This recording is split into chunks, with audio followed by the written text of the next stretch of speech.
CDD 04. É um prazer estar com vocês, né? Hoje, nessa manhã de sábado, né? Um dia para muitas pessoas que estão entrando meio preguiçoso, né? Um dia mais friinho, mas que a gente precisa aí tá conectado, já buscando, já começar a trabalhar esse horáriozinho de 8 horas, porque é o horário que em breve nós temos que estar aí disponível para nossas aulas presenciais, né? E aí hoje nós iremos trabalhar o capítulo 7 do livro de saúde e seus cuidados. Então, se vocês quiserem, já podem pegar aí o material de vocês. É esse livro aqui, o livro de saúde e seus cuidados. Capítulo 7, página 37 a 39. Hoje nós iremos falar sobre acidente vascular cerebral, o famoso AVC. Então já podem pegar aí o material de vocês. Eu sempre solicito para vocês pegarem o material, porque tudo que eu vou falando aqui tem aqui retirado do material de vocês. Algumas informações que não tem, mas eu sempre gosto de frisar o que não é no que não tem, né? Então é uma forma de vocês ir acompanhando e escrevendo alguma coisa do tipo. E às vezes até mesmo eu esqueço de falar alguma coisa e aí tem lá no seu material. Então por isso que é importante vocês lerem o livro de vocês, tá bom? Então, começando hoje o nosso conteúdo, nós iremos, antes de iniciar esse novo assunto, né? Nós iremos fazer uma pequena revisão do conteúdo passado, que nós falamos sobre hiperatividade. E aí eu queria saber de vocês o que é que vocês lembram sobre hiperatividade. Pode soltar o áudio, viu? E interagir aí, não tem problema não.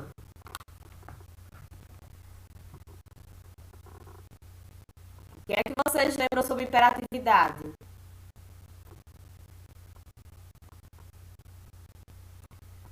Maricélia, Maria Jaqueline, Ana.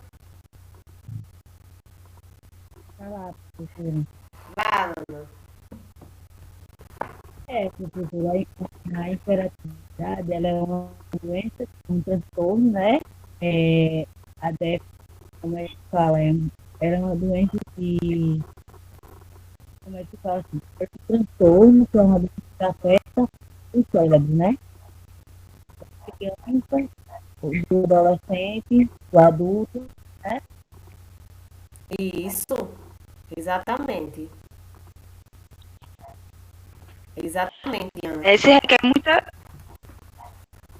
Se requer uma atenção, né, para que a mãe possa identificar e possa estar assim levando no médico, e é por isso que a mãe é muito importante, que a mãe seja muito comunicativa com os professores, né?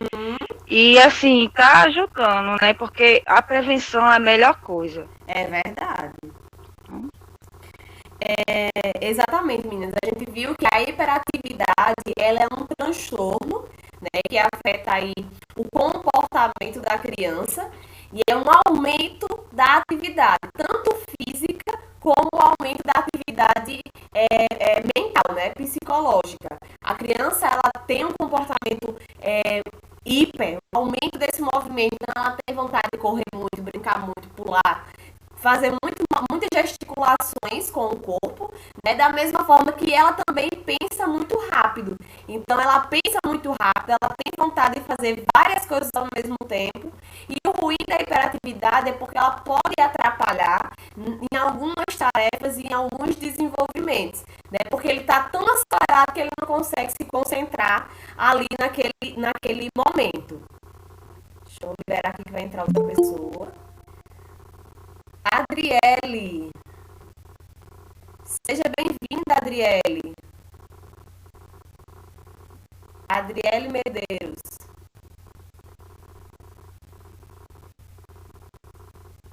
E aí, Adriele, você tá me ouvindo?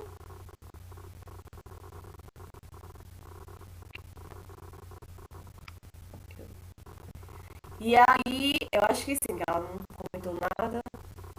E aí, gente, como eu falei para vocês, a hiperatividade ela precisa, né, como a aluna acabou de falar, a mãe precisa estar sempre atenta, não só a mãe, como vocês cuidadores, porque muitas vezes as mães, elas são muito ausentes, precisam ir trabalhar e quem fica a maior quantidade de tempo com essa criança é vocês. Então, muitas vezes vai ficar no papel de vocês de observarem essas crianças, de perceberem que essa criança ela tem um comportamento diferente, né? E muitas vezes vocês é quem é o porta-voz dessa criança. E chegar para a mãe e dizer, olha, fulaninho de tal, eu indico, é melhor procurar um psicólogo, ou se não, ver o que essa criança tem, que ela não consegue, e aí explicar o que essa criança passa, né? Ela não consegue se concentrar em fazer as atividades, ela não consegue brincar só com uma coisa, fazendo muitas coisas ao mesmo tempo, e isso atrapalha no desenvolvimento de uma criança. Então, não só os pais, mas também como vocês, né, os professores, todo mundo que convive com essa criança precisa ter esse olhar aí diferencial, né, atento para observar esses problemas que a criança pode apresentar, né? A gente sabe que tem um alto nível de cronicidade. A hiperatividade vai ser levada para o resto da vida. Porém, existe alguns tratamentos, existe algumas opções de acompanhamento para que essa criança ela tenha um melhor aproveitamento de tudo que ela está vivenciando, né? E não venha ter grandes perdas aí de aprendizagem, alguma coisa do tipo, por causa da falta do acompanhamento por outros profissionais, certo? Então, a gente viu sobre a questão da hiperatividade.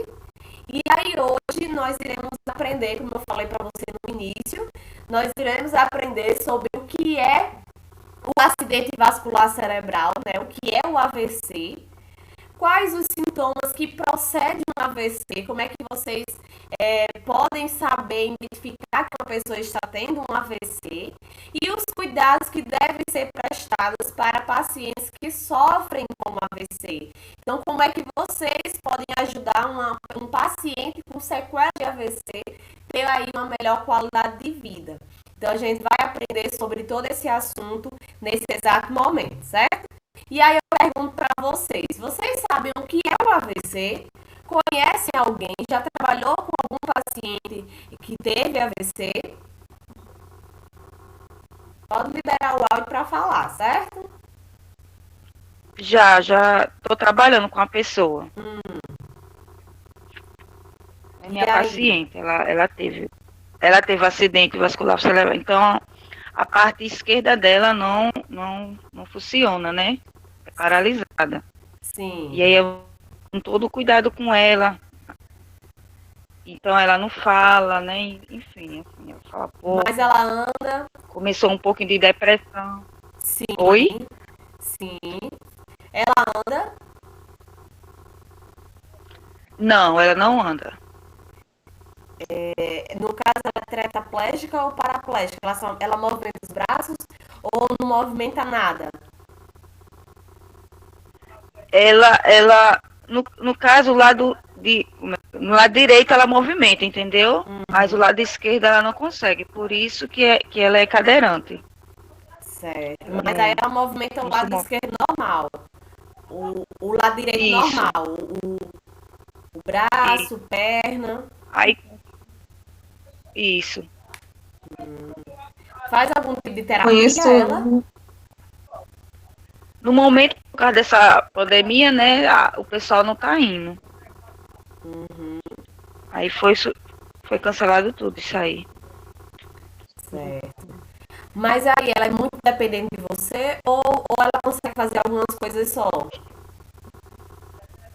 Não, ela é totalmente dependente da gente. Porque no caso são duas cuidadoras, né, que fica com ela. Porque é assim, são dois pacientes, o esposo dela também é. Só que ele é normal, ele tem 97 anos, mas graças a Deus não teve o AVC. Então precisa de duas cuidadoras lá. Sim. Então assim, também auxílio ela, né? Então assim, ela é totalmente dependente da gente, porque como ela só mas a gente quando ela vai beber água, a gente dá o copinho na mão dela, ela consegue, né? Então, algumas coisas ela faz, sim, algumas coisas ela faz. O que é que ela não consegue fazer? Fazer as necessidades, pentear o cabelo, Mas ela não consegue pentear o cabelo por quê? porque a mão dela só vai até assim, até, deixa eu ver, até no ombro, não sobe até lá em cima, que ela, entendeu? Mas a gente sempre está incentivando ela levantar a mão, entendeu? Por mais que não Uhum. tenha a fisioterapia, mas a gente sempre tá ajudando ela. Ela não atrofiar de uma vez, né? Assim como se Sim. diz. Ela tem quantos anos? Ela tem 76. Sim. E aí a gente vai falar. Ela é nova, viu? 76 não é uma idade muito. Sim. É Franci- nova, ela é nova. Pronto, então a gente vai falar um pouco mais aqui. Você vai ver aí várias coisas bem importantes que eu vou falar sobre o AVC. E é bom porque você pode até levar para a sua vivência como cuidadora, né? E aí, Maricélia, você pode até melhorar a questão da sua conduta durante o seu trabalho com ela. Então, fique bem atenta aí que eu vou falar bastante coisa sobre o AVC e essa questão, principalmente da Certo. estimulação, que é super importante o paciente ele ser estimulado. Vou falar bastante sobre isso, mas um pouquinho mais à frente. Vamos conhecer primeiro um pouquinho mais sobre o AVC.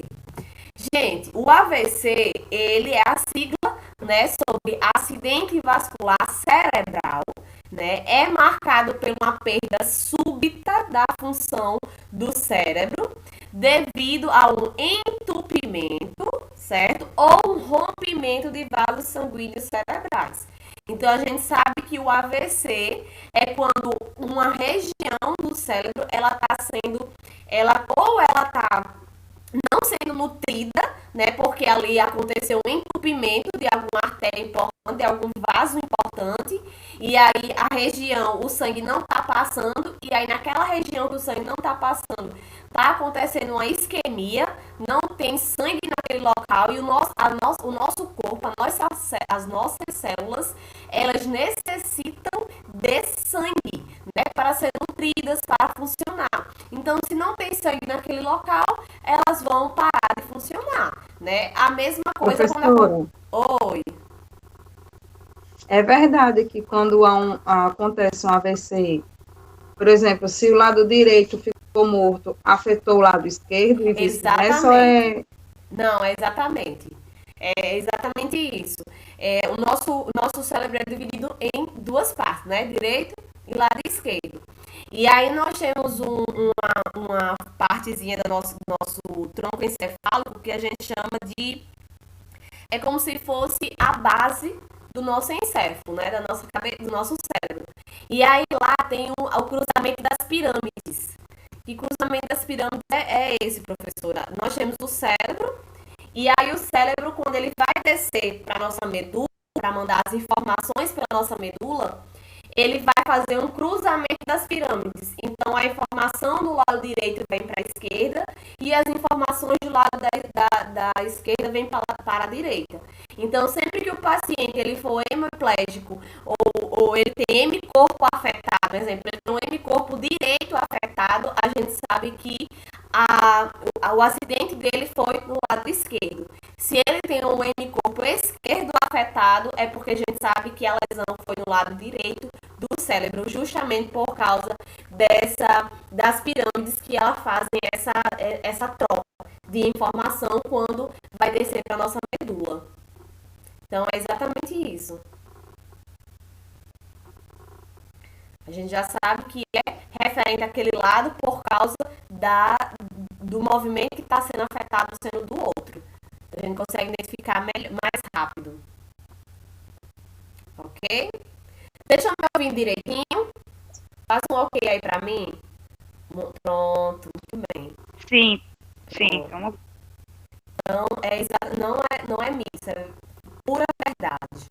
Por isso que os médicos eles já sabem logo. Quando ele vê um paciente, ele já sabe, ele já pede a tomografia ou a ressonância magnética do lado, daquele lado, né? Porque ele já sabe que foi afetado do outro lado. Quando ele vê o paciente com as sequelas de um lado, ele, opa, foi um acidente, foi naquele lado. Então, muitas vezes já manda ter um já manda para o técnico aquela posição daquele lado para ele ver aquela região que foi afetada. Então, nós sabemos que o AVC ele tem dois tipos. Nós temos por entupimento e nós temos por ruptura, né? O entupimento é o quê? O AVC isquêmico, é o que mais acomete aí a população, certo? É o mais comum, é o isquêmico. Como é que acontece essa isquemia? Como eu falei, acontece um bloqueio num vaso importante aí na região cerebral e aí faz com que não passe sangue naquele local e a pessoa começa a perder informações importantes, né? As células começam a morrer naquela região porque não está sendo nutridas, né? E quem é que faz com que esse sangue, que esse vaso venha entupir, professora? Gordura nos vasos sanguíneos. Então, se você tem excesso de colesterol, né, colesterol muito alto, triglicerídeos, entre outras gorduras aí, descompensada, tem que ter muito cuidado, porque o aumento dessa gordura, ela pode estar localizada aí no seu sangue, né, e aí no seu vaso sanguíneo vai criando uma placa, essa placa de gordura a gente chama de êmbolo, e esse êmbolo ele pode se soltar na corrente sanguínea, certo? E aí, dependendo de onde ele parar, porque ele vai passando pelo seu corpo, andando no seu corpo totalmente. Então, se ele encontrar um vaso que tem um calibre menor do que ele vai fazer o quê? Entupir, né? Então, se essa placa de gordura que está andando aí no seu corpo descer para os seus membros inferiores, pode entupir um vaso importante das pernas e aí acontece o quê? Uma trombose, né? Então, a trombose, ela é desenvolvida por uma placa de gordura que está sendo aí entupindo o canal onde está passando essa circulação. Da mesma forma, né, que acontece também o infarto. A placa de gordura, o êmbolo está circulando lá em seu corpo, só que ela vai entupir um vaso importante do seu coração. E aí o que acontece? A pessoa infarta, né? E se vier para a cabeça, a pessoa desenvolve aí um AVC. Por quê? Porque o êmbolo está solto na circulação sanguínea, veio lá para o cérebro e encontrou um vaso que tem um calibre menor e lá mesmo ele se encaixou e não passa mais sangue. Então, por isso que a gente tem que ter muito cuidado com a nossa alimentação, com a questão do sedentarismo, para que a gente não venha acumular gordura dentro dos nossos vasos sanguíneos, né? Porque não é saudável. E aí nós temos a isquemia que dá por esse sistema todo, né? E a hemorrágica, o AVC hemorrágico, ele acontece quando um vaso, ele se rompe. A gente fala que é uma ruptura de um vaso sanguíneo. Quando esse vaso, ele abre, né? Ele rompe, aí acontece um extravasamento de sangue. Gente, o AVC hemorrágico, ele é um pouco mais grave do que o AVC isquêmico, pelo simples fato que o AVC isquêmico, ele vai ser naquele local, vai parar de nutrir já aquele local específico. O hemorrágico não, o extravasamento de sangue vai ser de grande demanda. Se o paciente não tiver uma boa coagulação, né, vai derramar bastante sangue até esse sangue coagular ou até mesmo chegar a uma urgência para ter outros procedimentos. Então, muitas vezes o hemorrágico ele se torna um pouco mais grave por causa que ele consegue ter ele consegue se espalhar mais, né? Ele consegue ter como é que eu posso dizer? Ele pode afetar uma maior parte do cérebro. Então, por isso que a gente tem que ter bastante cuidado em observar os sintomas do AVC. Porque o quanto antes esse paciente for diagnosticado, for encaminhado para a urgência, melhor será para esse paciente, menos sequelas esse paciente pode vir desenvolver. Então, observou que esse paciente, muitas vezes o hemorrágico, a característica dele é bastante dor de cabeça, uma dor de cabeça intensa, né? E aí a gente tem que correr para a urgência, porque muitas vezes acontece de não ser diagnosticado rápido, e aí essa falta do diagnóstico precoce prejudica ainda mais esse paciente. Então a gente tem que ter muito cuidado aí com essas informações. E quais são os fatores, professor? O que é que pode estimular uma pessoa a vir desenvolver, né, um AVC? E aí, como vocês podem ver, ó, nós temos a hipertensão arterial. Se o paciente ele é hipertenso, ele tem uma predisposição maior em desenvolver o AVC, então ele precisa ter um bom controle da sua pressão, né? Precisa estar sempre verificando, sempre respeitando o limite, né? Porque a gente sabe que pode sim estimular aí um acidente vascular, né? Nós temos aí a diabetes, a trombose, pessoas que tiveram trombose, mas nem me preocupo, foi nas pernas, lá, aquela coisa toda, né? Gente, a trombose, paciente que teve trombose tem chances redobradas para desenvolver o AVC. Porque se tem êmbolo solto na corrente sanguínea que atingiu os membros inferiores, para ir para a cabeça, estrela de dedos. Né? Então a gente tem que ter muito cuidado aí também. Arritmia cardíaca, colesterol alto, né? Tem pessoas que têm um colesterol lá nas alturas, mas não tá nem aí, não estão sentindo nada. Se eu tivesse sentindo alguma coisa que eu me importava, mas só porque tá alto, colesterol alto é muito grave, né? A questão da gordura nos vasos é muito ruim para tudo, né? Questões de circulação, questões de AVC, de ter uma predisposição maior a desenvolver o AVC. Então precisa ter muito cuidado aí com a questão do colesterol. Tabagismo, sedentarismo e consumo de álcool, né? Então tudo isso aí pode ajudar, pode ser um fator estimulante para um paciente desenvolver o AVC. Fora a idade, né? Com o passar dos anos, o corpo, a fisiologia do corpo humano vai tendo algumas modificações e tem também a facilidade, né? Tem aí um fator de risco também para desenvolver o AVC, certo? Vocês estão conseguindo acompanhar direitinho? Vou ver que tem uma pessoa querendo entrar. Raimunda. Sim, estou acompanhando. Pronto. Raimunda, deu certo, Raimunda?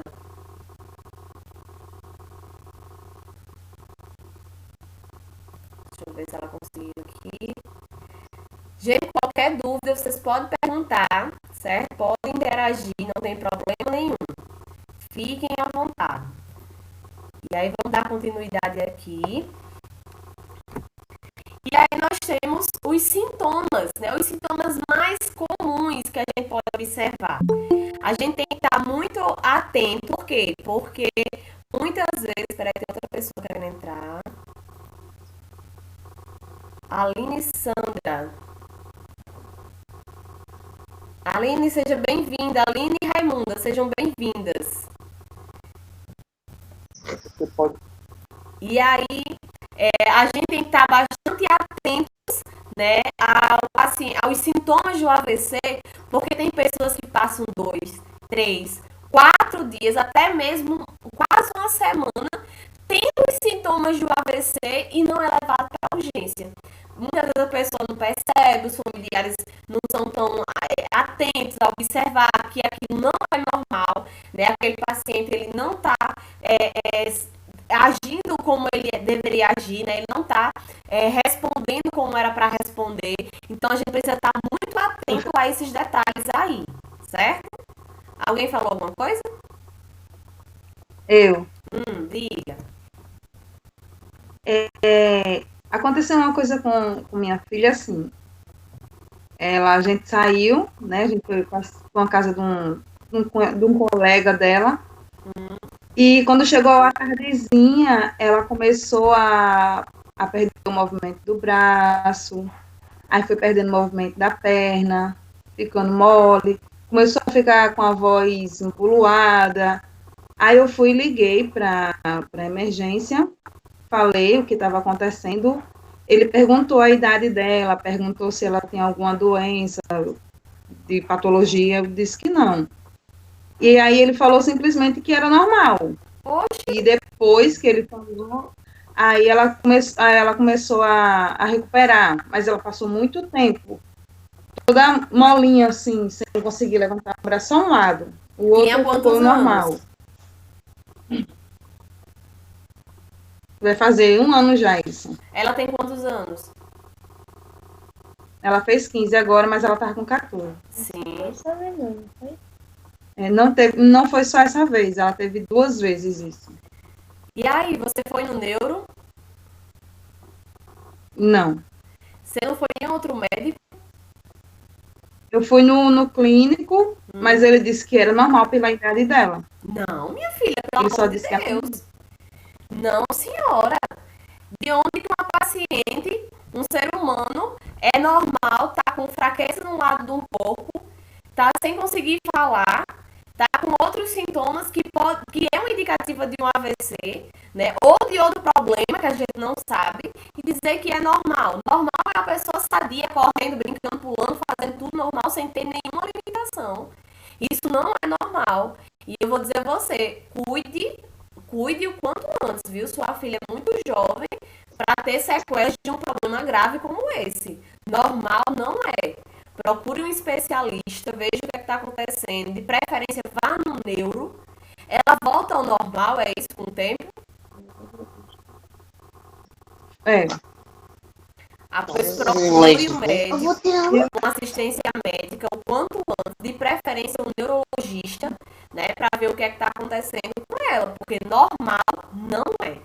Não vá achando que é. Olha, essa questão de médico chegar e dizer, nem exame, dizer que já é normal, já está errado.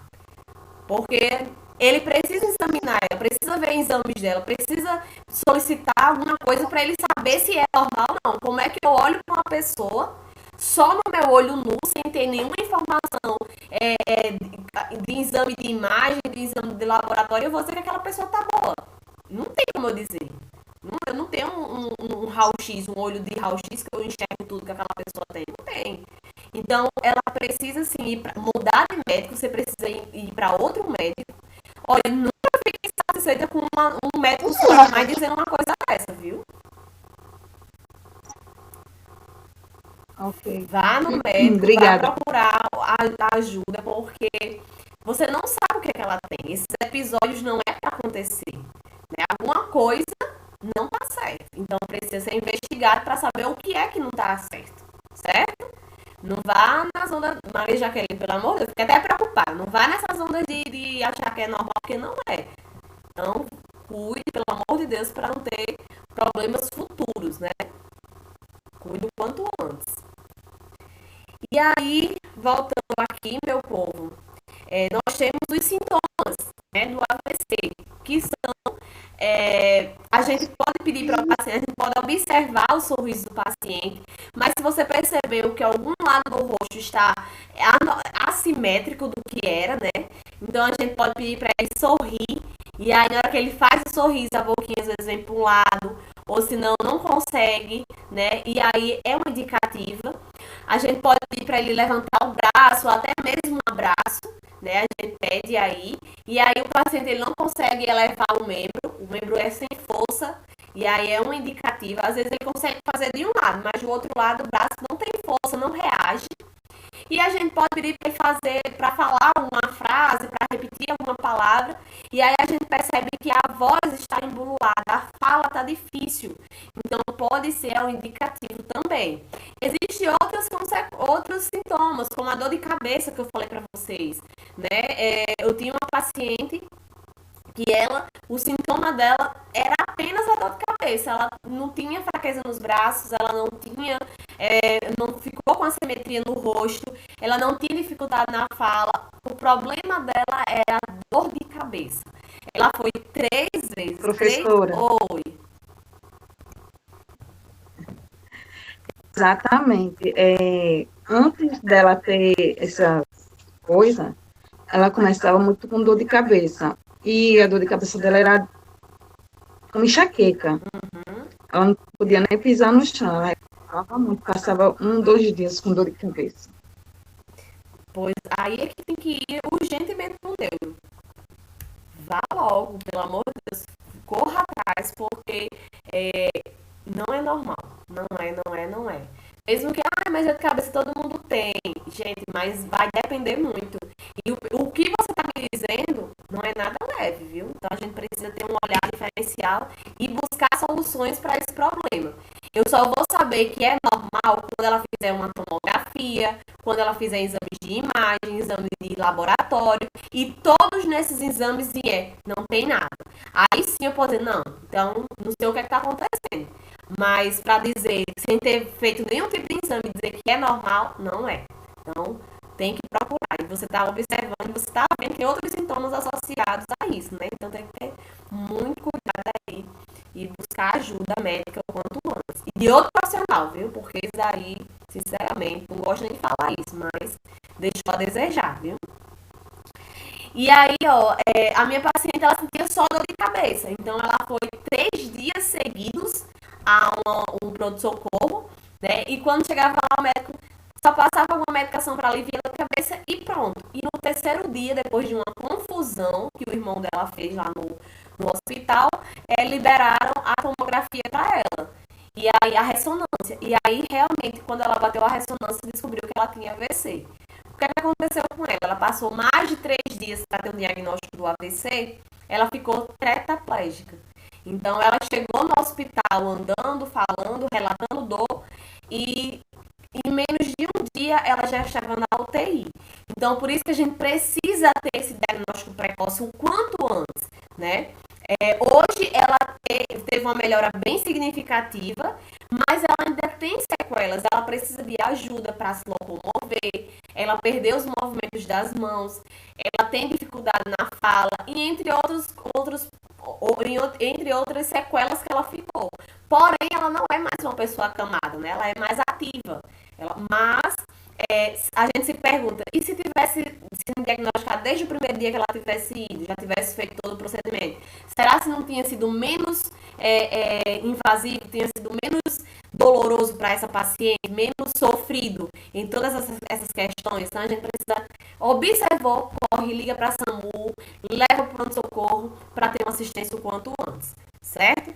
E aí nós temos, ó, dependendo da duração, da extensão e da localização onde aconteceu o AVC, os sintomas e as sequelas podem ser leves ou graves. Então, vai depender muito da duração, o tempo que você está ali com aquele AVC, a extensão, quanta área do seu cérebro foi atingido, né? E a localização, aonde foi atingido. Então, tem locais que o paciente teve um AVC e não ficou com sequelas nenhuma, motora, né? Não teve sequelas nenhuma. E aí, ou se não se teve, é uma coisa bem sutil que nem se percebe tanto. Já tem pacientes que é bem mais grave. Por quê? Por causa da localização que foi sofrido o AVC, certo? E também a questão da extensão, da duração e etc. Entre 10% a 35% dos casos desenvolvem depressão. Se eu não me engano, foi Maricélia que falou que a paciente dela estava entrando em depressão. E muitas vezes acontece justamente isso. Os pacientes, eles desenvolvem quadros depressivos. Por quê, professor? Existem vários motivos que podem levar à depressão. Existe o motivo de o paciente estar depressivo porque o local que foi atingido foi próximo dos sentimentos. E aí mexeu com a parte do sentimento da paciente e ela ficou depressiva. Pode acontecer, certo? De ser por causa da localização onde ocorreu. Mas também pode ser pela a pessoa ela ficar dependente, ela ficar muitas vezes tem uma limitação, né? E isso aí vai causando algumas frustrações. Então, o paciente pensa logo, antes eu era tão ativa, eu fazia minhas atividades só, eu fazia isso, eu fazia aquilo, né? E hoje eu não consigo mais. Então, além da questão da localização que foi afetada, ainda tem essa questão do emocional ser afetado pela questão da limitação, que ela fazia antes e hoje ela não faz mais. Então, pode sim o paciente vir desenvolver depressão nesses casos. E aí precisa de um apoio psicológico, né? Precisa ter aí todo um suporte familiar, psicólogos, etc., para ter o melhor resultado para esse paciente. E aí nós temos os fatores que são fundamentais para uma boa recuperação na reabilitação. Então, para esse paciente ele ter um bom resultado, a gente precisa se atentar a esses 2 pontos bem importantes, que são os cuidados físicos e os cuidados psicológicos, certo? E aí os cuidados físicos, a gente entra com a medicação. O paciente tem que ter todo um controle com as administrações da sua medicação, né? O manejo com o paciente, gente, o paciente ele precisa ser estimulado. O paciente paciente ele tem dificuldade no lado direito total, só usa mais o lado esquerdo. E o lado esquerdo não era o lado dominante dele. E aí ele não quer fazer nada porque tem dificuldade. E aí eu faço tudo por ele. Tá errado, certo? A gente precisa ensinar e estimular a ele a fazer as atividades normais, que ele consegue fazer mesmo com a sua limitação. Então, a gente precisa estimular ele, por exemplo, escovar os dentes sozinho, pentear o cabelo, até subir ou se não tirar a roupa só, mesmo que seja com um braço só, mesmo que esse braço não seja o seu dominante, ele precisa ser estimulado a fazer isso, certo? Então, várias coisas, o paciente tem dificuldade em locomoção, vamos ver como é que ele pode trabalhar essa locomoção, necessita de ir para outras terapias, né? Porque ele vai trabalhar aí essa questão de reaprender a conviver com a sua limitação. Então ele vai se adaptar à nova vida dele, né? Então, sei que nada vai ser fácil, mas que precisa ser totalmente adaptável para ele ter uma melhor qualidade de vida. Se o paciente ele não faz nada, mesmo podendo, a gente sabe que ele pode fazer alguma coisa, mas ele não faz nada porque tem quem faça por ele, esse paciente ele não está tendo boa qualidade de vida. Quanto menos ativo ele for, pior ele vai sofrer, né? Ele vai sofrer atrofias, dores e outros problemas que vai se agravando por falta da morbidez, por falta do movimento. Nosso corpo foi feito para movimentar, não para ficar parado, é isso? Então, tem que ter muito cuidado aí nesses detalhes com o paciente. Cuidados com a alimentação, observar sempre a questão do sal, do alimento do paciente, alimento saudável, não, né? Não, se o paciente está se gasgando demais, às vezes o paciente fica com sequelas na deglutição, tem dificuldade em deglutir, e aí como é que a gente pode fazer, né? Tem que trabalhar muitas vezes junto com a fonoaudióloga, que é especialista nessa área, e ter cuidado, muitas vezes o paciente ele não está mais conseguindo comer a comida sólida, e aí a comida tem que ser mais pastosa, mais líquida, entre outros cuidados aí, certo?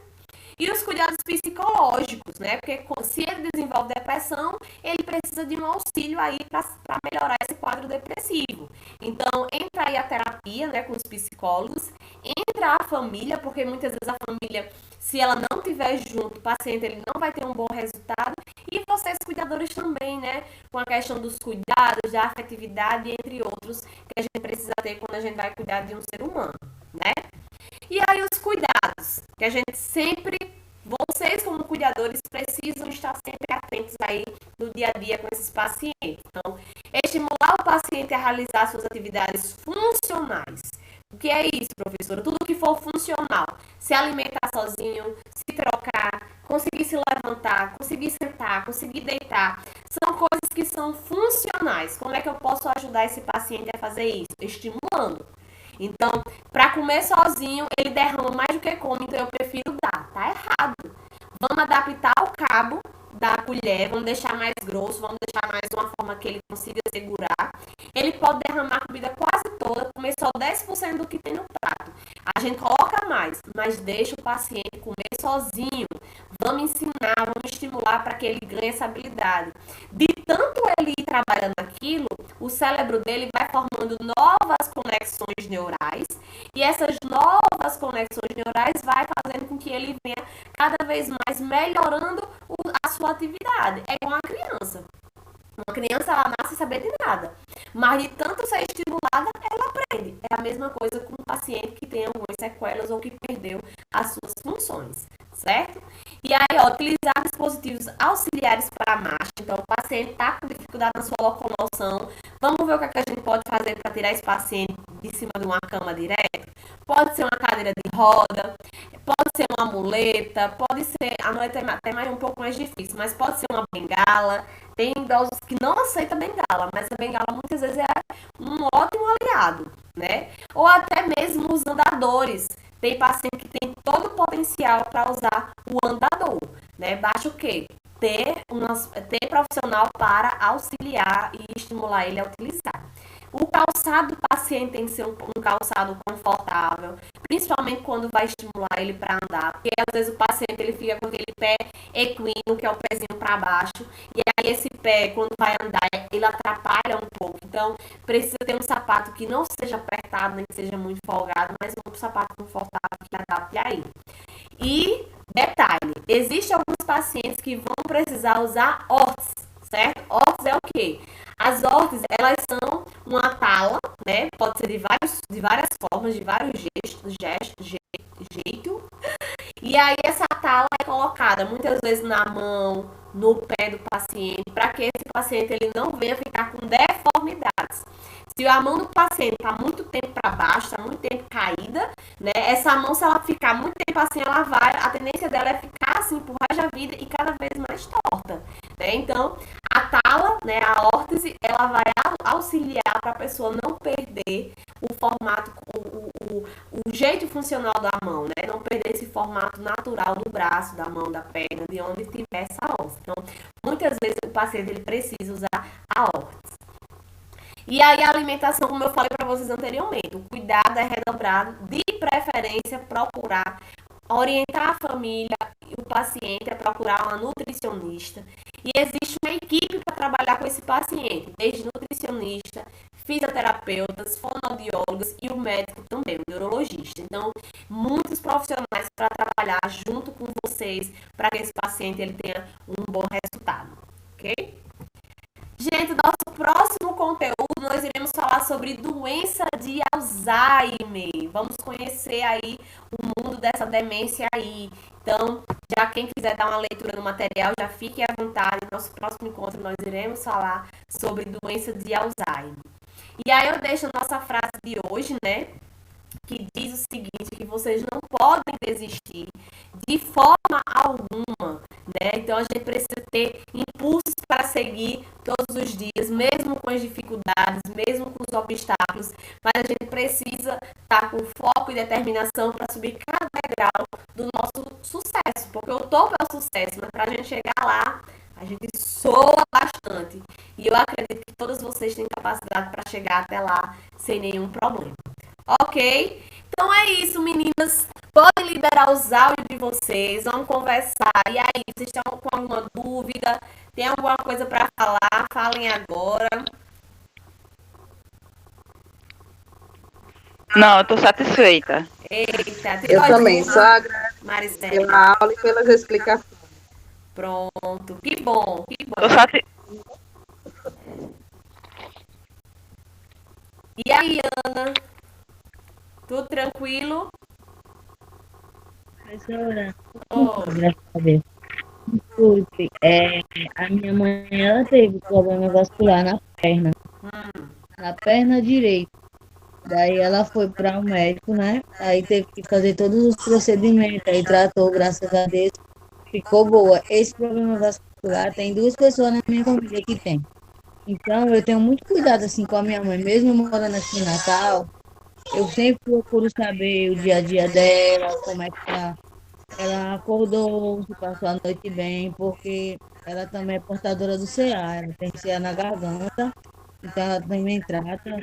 O resto da vida dela, ela usa o Poran, então eu sempre fico assim, acompanhando ela, porque como a gente trabalha com crianças com problemas de saúde, as patroas, mesmo que a gente não tenha curso, as patroas, pelo menos no meu caso, as minhas patroas que eu arrumo, sempre são muito dedicadas, têm paciência, passa confiança pra gente, entendeu?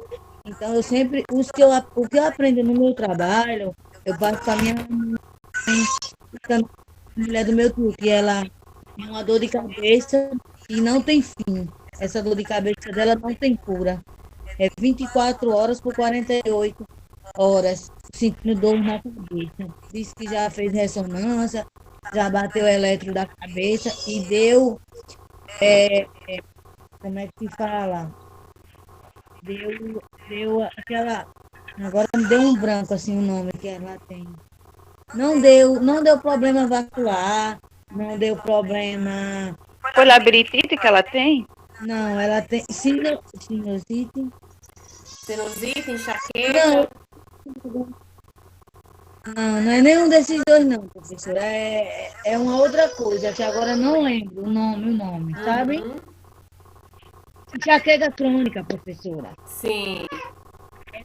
Enxaqueca crônica de Elisângela não tem fim.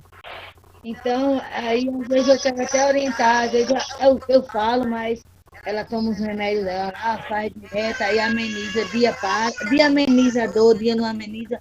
É assim. Aí tem dois casos. Porque eu tiro pra mim, professor, que ela é um momentinho, se eu ver, deixa de filmar, rapaz. Olha, a professora tá falando aqui comigo. Vamos falar, vamos. Tá bravo esse rapaz. Uma dica que eu dou, Ana, é que ela também faça exercício físico, sabe? Uma caminhada, alguma coisa para não ficar direto em casa. Eu sei que é muito difícil dor de cabeça, mas é bom é bom fazer ela fazer exercício físico, Sim, sabe? com certeza, Aham, Marcela. Exatamente. Alimentação, Ana. Olha, quando a pessoa tem dor de cabeça crônica, enxaqueca, muitas vezes tem que ter muito cuidado com o que é que pode estimular essa dor de cabeça. Então, tem que trabalhar a questão da alimentação, porque muitas vezes pode ser alguma coisa que ela coma que estimule a dor de cabeça. Se ela tem sensibilidade a som, a cheiro, a qualquer coisa desse tipo, precisa verificar. Então, ela precisa ver o que é que pode estar estimulando ela a ter ainda mais essas dores de cabeça. Para melhorar, né? Eu Porque tenho dor de cabeça é labirintite, muito então ruim. eu tenho labirintite, então a comida tudo indica. Se eu comer o chocolate, já era. É 2 dias com dor de cabeça direto. É Ela verdade. mesmo faz a orientadora lá, E viu? fora o remédio, se eu não estiver tomando remédio também, tudo dá mal. Tudo Ela confere para eu ter dor de cabeça. Ela vai, mulher, só vai na internet, que eu não, a gente fica assim, às vezes, no pé dela, porque eu não sei como é que a pessoa tem enxaqueca crônica, só vai com dor na cabeça e é ouvindo som, é 24 horas na internet, isso aí tudo prejudica a mente da gente, entendeu? Precisa E ter um Mas enxaqueca descanso. crônica é fácil de estabilizar, é só ter cuidado. É normal, Exatamente. leva uma vida normal. É verdade. Eu tenho enxaqueca, a minha não foi diagnosticada como crônica, mas eu tenho crise de enxaqueca bem fortes, só que a minha é desenvolvida por estresse, era estimulada pelo anticoncepcional, coisa que eu não tomo mais porque me fazia muito mal, e também por cheiro. Então, perfume muito forte, odores muito fortes, é automático. Eu senti, pronto, já desenvolvo uma enxaqueca aí. Mas eu faço de tudo para que o que possa me estimular a minha dor de cabeça, eu não consiga, né, estar ali presente para não fazer com que eu tenha essas enxaquecas. Então, muitas vezes ela precisa ela mesma tentar buscar ver o que é que pode estar estimulando para que ela não venha ter aí essas crises, porque dor de cabeça é uma das piores coisas que a pessoa pode ter, viu? Você fica desorientada para tudo, né? Sem paciência e a qualidade Verdade, com certeza. professora, sobre o caso dessa menina, dessa mocinha, a mãe dela precisa levar ela no neuro, ela não vai em conversa desse médico que é normal, que não é normal, a gente tem dor, não. É verdade, é verdade. Eu, Maria Jaqueline serve pra você, viu? Cuide e vá comunicando pra gente aí como é que tá sendo. Pelo amor de Deus, não deixa. É bem difícil agora com essa pandemia, né? Que nenhum médico quer atender mais. É verdade. Eu vou ver o que é que eu posso fazer. Mas lá no posto do Pajuçara estão atendendo. Lá, Mas tem que ter o endereço de lá, né? Para poder atender. não, você chega lá, você diz que é fora da área. Agora, o problema é que eu não posso estar informando para você os dias que eles estão agendando, sabe? Uhum. Aí eu não sei. Raimunda, minha filha, e aí? Mas lá eles estão atendendo. Raimunda, você tá tão caladinha. Libere seu áudio pra gente conseguir lhe ouvir, pra gente conseguir lhe ver. Você já chegou na metade do conteúdo. E aí, como é que você tá? Seu áudio está bloqueado, Raimunda. Por isso que a gente não consegue lhe ouvir. Raimunda Maria da Silva. Tá com o áudio bloqueado e a câmera. Eu acho que ela é só apertar no microfonezinho vermelho, Raimunda. Meninas, então é isso, né? Não deixem para responder as atividades lá para a próxima semana, viu? Responda o quanto antes. Qualquer dúvida, pode me procurar. Estou lá no grupo do WhatsApp. E aí, vamos estimular os outros, viu, a participarem aí desse momento. Vocês verem o quanto é bom, a gente conversa, a gente tira dúvidas, a gente interage. E eu acho que é a forma melhor da gente fixar o conteúdo aí na cabeça da gente, não é isso? Pronto, tô aqui. Opa! Cheguei. Minha filha, deu certo, não é? Tô dentro. Escutei tudo. Pronto, Deu, meu filho conseguiu botar. pronto, tá certo. Ajuda do filho. Ajuda do filho deu certo. Que bom. Então, na próxima vez você já sabe, já tá mais fácil. Não, eu assisto todas as aulas do sábado. Tá certo. É porque eu não falo muito. Ah, tá bom. É só isso. Pois Eu fale. fico só escutando vocês. Ah, pois fala, que é bom a gente falar, viu? Tá certo. Eu não acho tão ruim essas aulas, eu não gosto não. Eu queria ir para as aulas. Mas vai começar, minha filha. Aí você vai, em nome de Jesus. Pois é, então tá Pois bom. tá bom, querido. Nós queremos. Um ótimo Vai final de dar semana certo. pra vocês. Fiquem todos com Deus e até próximo sábado. Beijo. Obrigada.